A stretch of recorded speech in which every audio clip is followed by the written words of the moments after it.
बात है 1831 की, जब डाल्टन ने अपनी एटॉमिक थ्योरी दी थी। क्लास 9th में चैप्टर है एटम्स एंड मॉलिक्यूल्स, वहां पे अपन पढ़े थे कि डाल्टन बाबा बोल के चले गए थे कि जो एटम्स है वो इंडिविजिबल पार्टिकल्स हैं। इंडिविजिबल पार्टिकल्स है मतलब कि एटम्स जो है वो फर्दर डिवाइड नहीं होते हैं। ये बात सरासर गलत थी, क्योंकि अभी अपन को पता है कि एटम के अंदर सब एटॉमिक पार्टिकल्स हैं, दैट इज इलेक्ट्रॉन, प्रोटॉन्स और न्यूट्रॉन्स। और भी पार्टिकल्स होते हैं जैसे फर्मियंस भी होता है, पर अभी के लिए हम लोगों को इलेक्ट्रॉन, प्रोटॉन और न्यूट्रॉन के बारे में पढ़ना है, इनकी डिस्कवरी के बारे में पढ़ना है। तो दोस्तों स्वागत है आपका क्लास 11 बाय अनअकैडमी पे। मेरा नाम है शिखर सिंह।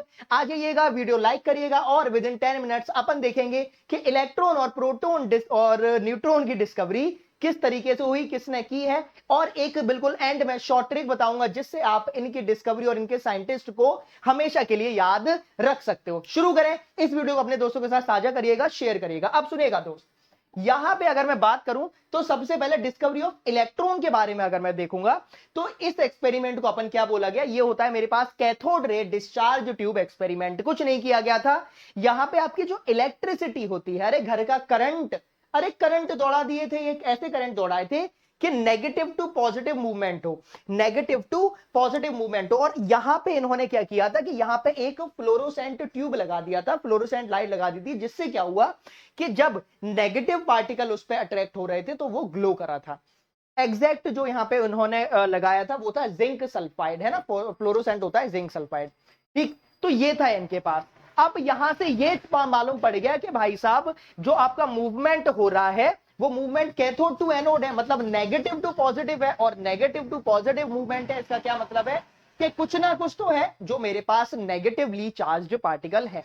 ठीक है, ये था मेरे पास कहानी। तो ये किसने दिया था, ये अभी रदरफोर्ड की बातें चल रही है। उसके बाद मैं आगे बढ़ूंगा तो कैथोड रे से मुझे क्या मालूम पड़ा कि फंडामेंटल कोई पार्टिकल है, इंडिपेंडेंट है, और उसके बाद क्या है, similar to negatively charged particle, और यहीं से नाम दिया गया इलेक्ट्रॉन। लेकिन रदरफोर्ड का नाम, रदरफोर्ड का एक्सपेरिमेंट है, एक्सपेरिमेंट रदरफोर्ड का है, लेकिन जो इलेक्ट्रॉन की डिस्कवरी हम बोलते हैं कि भाई साहब इलेक्ट्रॉन की डिस्कवरी तो जे थॉमसन ने करी है।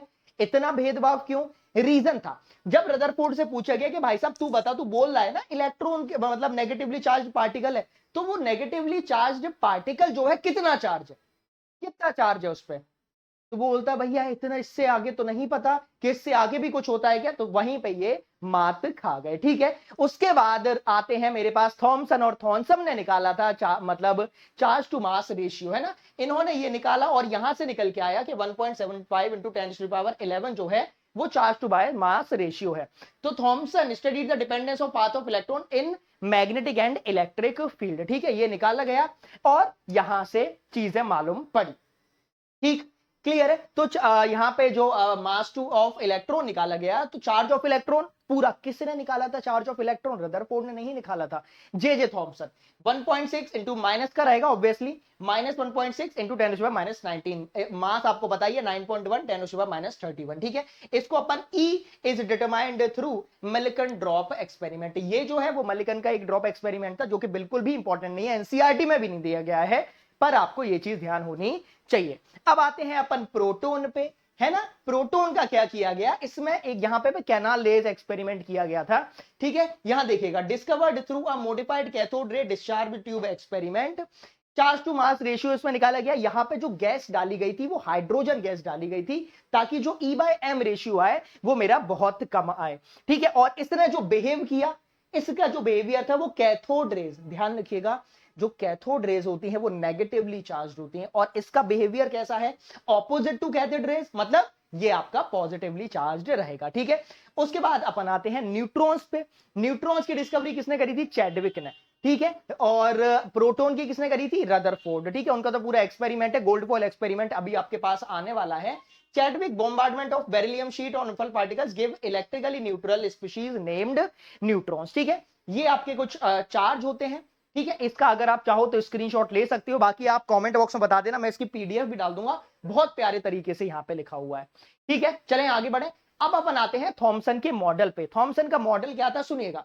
थॉमसन का जो मॉडल था वो बहुत इजी सा था। यहाँ पे क्या किया, इन्होंने बोला वही प्लम पुडिंग मॉडल या वाटरमेलन मॉडल, जैसे जो वाटरमेलन मॉडल था, इन्होंने क्या बताया कि मेरे पास वो जो बीज होते हैं ना, अरे तरबूज के बारे में बात कर रहा हूं, तरबूज के जो बीज होते हैं, उन्होंने बताया कि ये मेरे पास प्रोटॉन्स है और इलेक्ट्रॉन्स जो है वो एडिबल पार्ट है, इलेक्ट्रॉन्स हर जगह फैले हुए हैं। तो ये इन्होंने एक्सपेरिमेंट बताया थॉमसन बाबा ने। लेकिन आपको बताया है कि भैया तरबूजा और खरबूजा जैसा कुछ भी नहीं दिखता है, तो इन्होंने ये चीज यहां पे एक्सप्लेन करी। और ये और भी चीजें एक्सप्लेन नहीं कर पाए, वो कि ऑब्वियसली अब टाइप ऑफ रेज में अगर आपको इश्यू आता है तो मैंने सोचा वो आपको लगातार बता दिया जाए। अल्फा रे होती है वो He2 पॉजिटिव होती है, बीटा रे होती है वो इलेक्ट्रॉन के पार्टिकल्स होते हैं, और जो गामा रेज होती है, ठीक है, वो एक्स रेज होती है। ये चीज ध्यान रखिएगा, है ना, एक्स रेज होती है वो आपकी गामा रे होती है।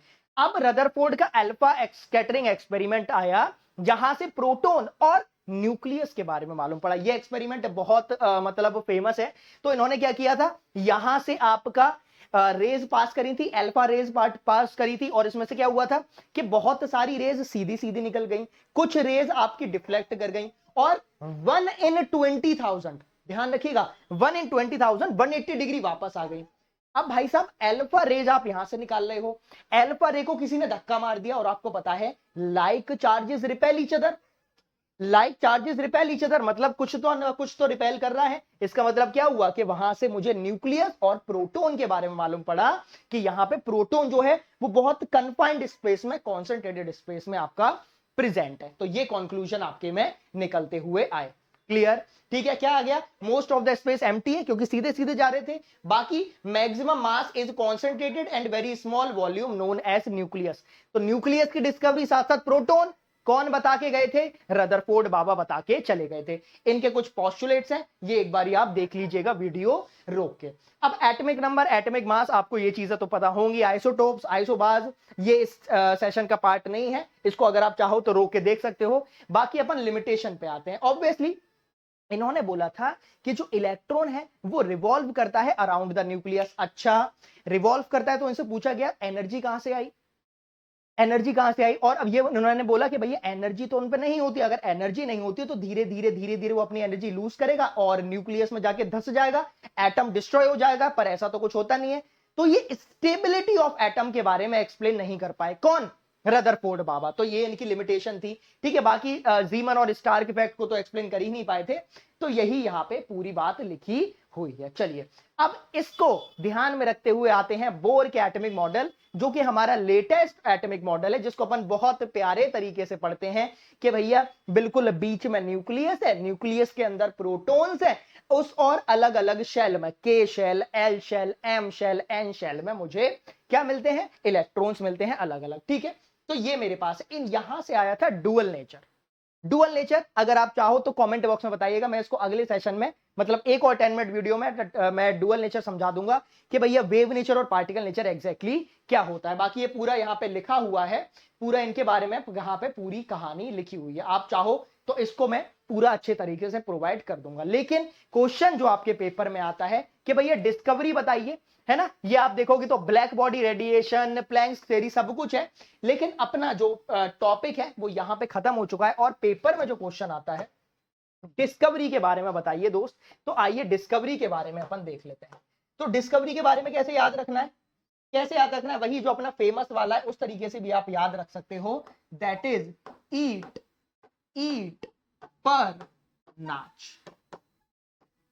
सबसे basic E stands for electron, electron, और इलेक्ट्रॉन की डिस्कवरी किसने करी, थॉमसन ने, थॉमसन ने। ध्यान करना, जे थॉमसन ने करी, रदरफोर्ड ने नहीं करी है। उसके बाद जब मैं यहां पे आऊंगा तो ये आ जाएगा मेरे पास प्रोटॉन, प्रोटॉन की डिस्कवरी करी किसने करी, रदरफोर्ड ने, रदरफोर्ड, ठीक है, रदरफोर्ड। अब सुनिएगा, इतना क्लियर हो गया। एक और मैं आपको बताता हूं, जो मेरे पास पॉजिटिव रेस है ना, प्रोटॉन की तो उसने कर दी, कभी कभी पूछ लेता है पॉजिटिव रेस की डिस्कवरी किसने करी थी। ध्यान रखना, गोल्डस्टीन ने, गोल्डस्टीन बोल लो, गोल्डस्टाइन बोल लो, जो बोलना है बोलिए, मैंने एक्स्ट्रा इंफॉर्मेशन आपको दे दी है। यहां पे अगर मैं आऊंगा तो न्यूट्रॉन की डिस्कवरी कौन किया था, न्यूट्रॉन की डिस्कवरी आपकी चैडविक ने करी थी। तो आई होप कि आपको सारे मॉडल समझ आ गए होंगे। Cathode ray experiment model, plum pudding model, ठीक है। और उसके बाद अपन ने बोर का जो एटॉमिक मॉडल है, बोर का एटॉमिक मॉडल सबसे सिंपल है कि भैया न्यूक्लियस जो अपन पढ़ते हैं अब, है ना, कि भैया न्यूक्लियस बीच में है और बाकी साइड में अपने इलेक्ट्रॉन्स घूम रहे हैं इन स्पेसिफिक ऑर्बिट। अगर आप लोगों को वीडियो पसंद आई है तो प्लीज कमेंट बॉक्स में प्यार दीजिएगा। बाकी अगर आपको कोई और ऐसा टॉपिक है जो आपको विद इन 10 मिनट्स क्लियर करना है तो वो भी आप कमेंट बॉक्स में बताइएगा, है ना। मिलते हैं अगले सेशन में ऐसी वीडियो के साथ। Thank you so much, bye bye.